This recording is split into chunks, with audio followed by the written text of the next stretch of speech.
video is about chains of variables. Okay, so it's one of the most useful techniques in order to deal with primitives, right?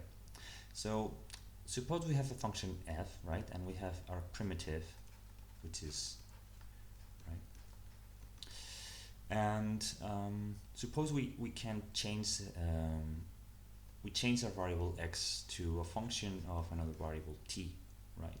So if we compute now the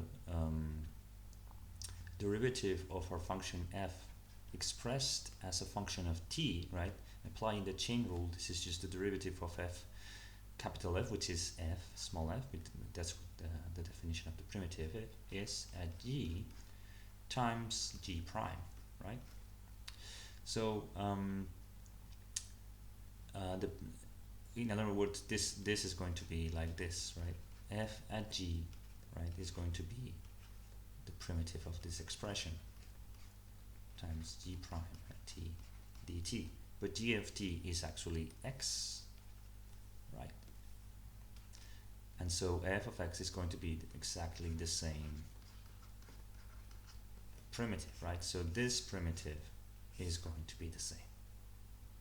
Okay, so whenever you have an expression like this, you can always turn into this, finding an adequate change of variable, or the other way around. Okay, the usual way in which we apply this in applications is, for instance, if you say x is g prime of t, sorry, g of t, right? So typically we say, well, dx is d of g prime t dt, right? So depending on the example, you just need to substitute dx times this. Okay, so for instance, let me get you, and okay, maybe this works. So we have, for instance, this primitive, right? Well, this we haven't seen how to compute it, right? But this is obviously e to the x squared, right? So is there any way we can call this t is e to the x, right? And so obviously we have t squared is e to the 2x, right? So now in order to change the t dx, we need to differentiate this, and what we do is we say dt is e to the x dx, right? So e to the x dx becomes dt, okay? And this is t squared 1 plus t squared, if this works at some point. Okay, so what you get is the primitive of 1 divided by 1 plus t squared, which is the arctangent of t. Okay.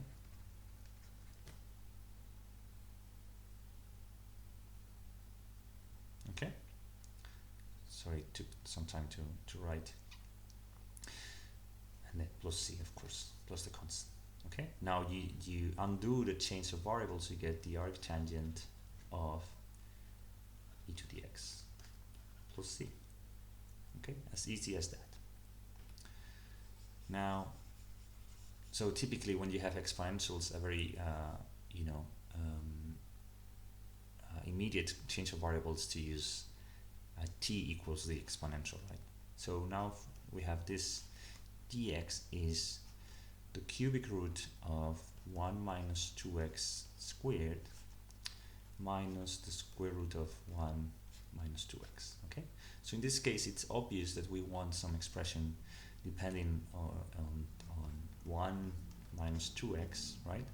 But we also, you can rewrite this as, right, dx divided by 1 minus 2x to the 2/3 minus 1 minus 2x to the 1/2, right?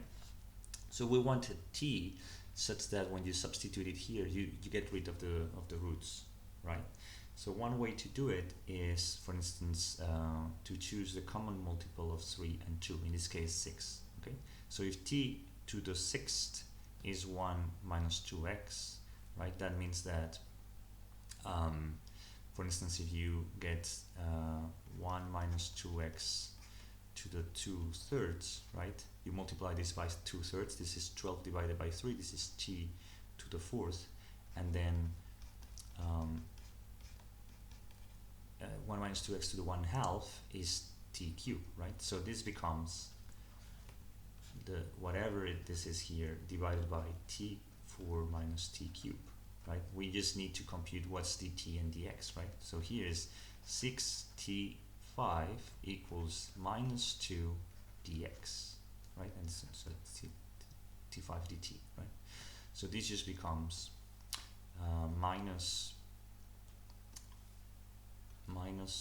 and then you have 2 divided by 6 divided by 2, sorry, it's minus 3 t5 dt, right? And now this integral is easy to see because it's just a primitive of rational functions we have just seen, right? So this is, let's say, this is a minus 3, and then we have t5 divided by this, so you can actually divide everything by t cubed, you get t cubed, so t squared divided by, and then you have t minus 1 dt, right? And you can, you know, if you decompose this in partial fractions, what you do get is minus 3, and then you have the primitive of t plus 1 over t minus 1, right? Let me erase some things. Sorry, this is previous to decomposing in partial fractions. What you need to do is divide t squared by t minus 1, or do the Taylor expansion of t squared at 1, right? And so this is minus 3, and this is t squared divided by 2 plus t plus the logarithm of t minus 1 plus c. Or in other words, undoing the change of variable t squared, remember that t6 was 1 minus 2x. So this is, let's see, wait a minute, is this correct? Yeah, so this is t squared, so this is 1 minus 2x to the 2/6 or 1/3 if you want, right? And then let's see, you have plus t, which is 1 minus 2x to the 1/6 plus the logarithm of the 6th root of 1 minus 2x minus 1, okay, the absolute value of this, plus c, okay? So as you can see that, you know, this kind of integral you wouldn't be able to have solved without this change of variable. Okay, so this is a very necessary tool in many ways. Okay, let me give you another example. So you have the primitive of dx divided by x times the square root of 1 minus x, right? So whenever you have expressions like this, the square root of 1 minus x squared, remember that the sine squared of t plus the cosine of square of t is 1, right? So you can always say x is equal to the sine of t, right? And 1 minus sine squared of t is equal to the cosine of t, right? And so now if you express this, this is going to be dx equals the cosine of t dt, right? And now substituting here, you have cosine of t dt divided by the sine of t times the square of this, which is cosine of t. Divide, and you have the integral of the sine of t, which in other words is the integral or the primitive of the cosecant of t. And we have seen this before. Remember that this was the logarithm of the sine divided by 1 plus the cosine plus c. And then you undo the change of variable. The sine is x, and you have 1 plus the square root of 1 minus x squared plus c. Okay. So this is it. You can either remove this absolute value in the denominator because this is always going to be positive, right? So you can have this. Okay? So whenever you have 1 minus the square root of 1 minus x squared, change to the cosine. Okay? And so finally, I want to leave you with some very common changes of variables, and so that you remember, if you have any expression with 1 plus x squared, the square root of 1 plus x squared, so you can either do the tangent of t is equal to x, right?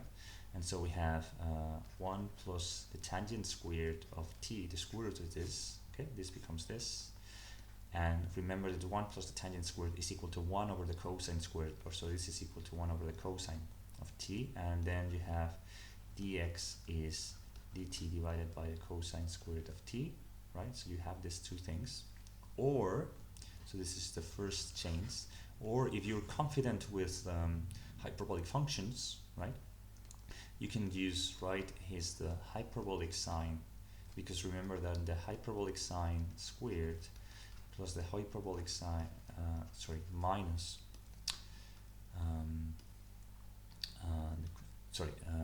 wait a minute, it was, so remember that the sign, hyperbolic sign is e to the t minus e to the minus t, right? And the hyperbolic cosine is e to the t plus e to the minus t. So if you take both of these things squared, right? So this is e to the 2t plus e to the minus 2t minus 4 divided by, minus 2.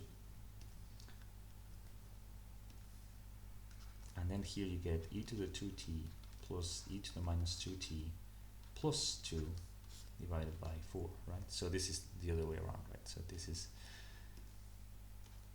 the hyperbolic cosine minus the hyperbolic sine is 1, okay? So then 1 plus the, how to say this, 1 plus the hyperbolic sine squared is the hyperbolic cosine, right? So then 1 plus the hyperbolic sine squared is going to be the hyperbolic cosine, right? And then you have dx is hyperbolic cosine. Okay? So that this depends in if you have worked a bit with the hyperbolic functions, this will be easy. If not, it will not. If you have the square root of x squared minus 1, then either x equals the second of t, right? Remember that the second is 1 over the cosine, right? And the second squared is equal to 1 over the cosine squared is equal to 1 plus the tangent. So the second squared minus 1 is equal to the tangent squared. So square root of x squared minus 1, if this is going to be equal to the tangent of t, right? And then you can write dx is the derivative of the second, which is the second times the tangent dt, right? So you have this. Okay, but in order to do this, you need to remember how to find the primitives for the second. Okay, so remember that. The second way is to use again the hyperbolic functions, in this case the hyperbolic cosine. So x squared minus 1 becomes the hyperbolic sine using the same formula as before, and then we have dx is the hyperbolic sine dt. Okay, and then the last thing is whenever you have rational functions of sines and cosines. So for instance, think of 5 cosine of x plus 3 sine of x squared divided by 7 sine of x minus 2 cosine of x. Okay, in order to deal with this, right, whatever that is, I don't know how to integrate this, right? The last resource, okay, is this change of variable, and you need to remember this one. The sine of x is equal to 2t divided by 1 plus t squared. The cosine of x is equal to 1 minus t squared, 1 plus t squared. And then dx is 2 dt divided by 1 plus t squared, and all of this comes from these chains. T is equal to the tangent of x divided by 2. Okay, so from this you get all of this. You can substitute these things and you will see that your rational function in trigonometric functions becomes the rational function in polynomial, a normal rational function that you can then integrate using the decomposition in partial fractions that we have seen.